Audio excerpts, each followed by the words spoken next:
it was unbelievably real. So They're how like did you them. work on it? Because someone told maybe there's not a cliche, it's quite the truth. Well, I was nervous at first, about accepting the role. I knew it was a great script.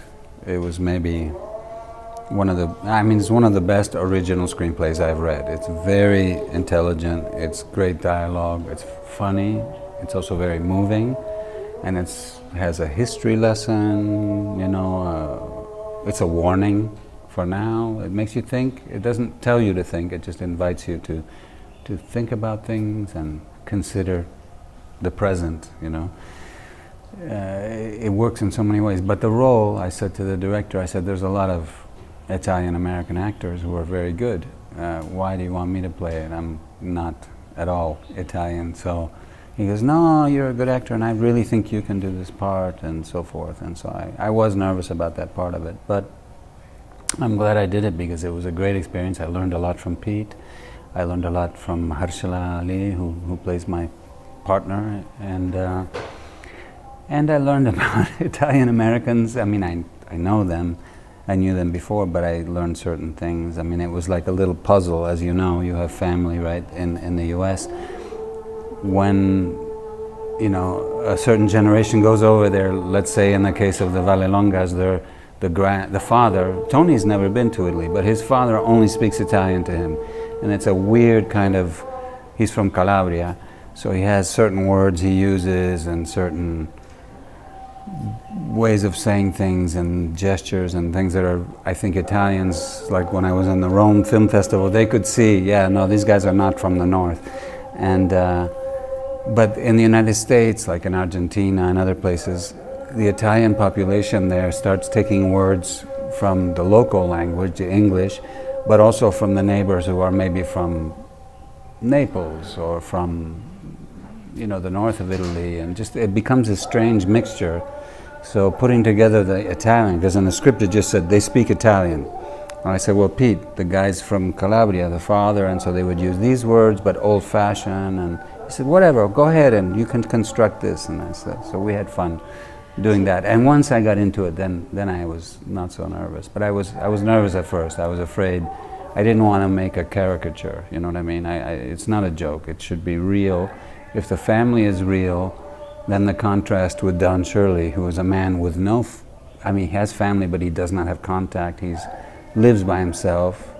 It's very quiet. And you see Tony comes from a very noisy, happy family that touches and talks and argues, and Don Shirley's like a priest, like a monk, And after 2 nominations for Best Actor, this could be the third one and the right one too. You never know. I mean, if these things are mysterious, you never know why sometimes things happen, like that, nominations or awards. But I can say that I know this is a great movie, and if we get nominations or we don't get nominations, it doesn't change my opinion of the movie. I know this movie will be a movie that a lot of people will love this movie and love watching it again next year and 5 years and 10 years from now. Not every movie that gets nominated do you want to see it in a year, It's quite strong, the accent on the political situation globally. Could you please tell us something about it? Well, I think that it also is, fighting ignorance and discrimination is always local. It always starts right here. So here we are in Marrakech. I just asked out of curiosity if there had ever been shown in the cinemas in the Marrakech Film Festival Berber language movies. This is an important part of the population, and there haven't been. And so maybe they should. And what about your prismatic career, since you are also poet, a publisher, painter?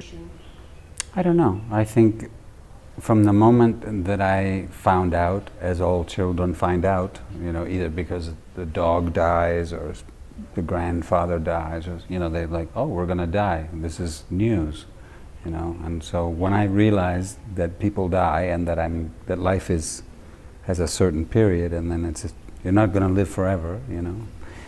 Once I realized this, I thought, well, I wasn't afraid. I was just a little bit angry as a boy, I remember, and I thought, okay, well, then there's a lot of things to do. So I've always been interested in learning things and doing lots of things, and I think that's one of the reasons. The beginning of it is that.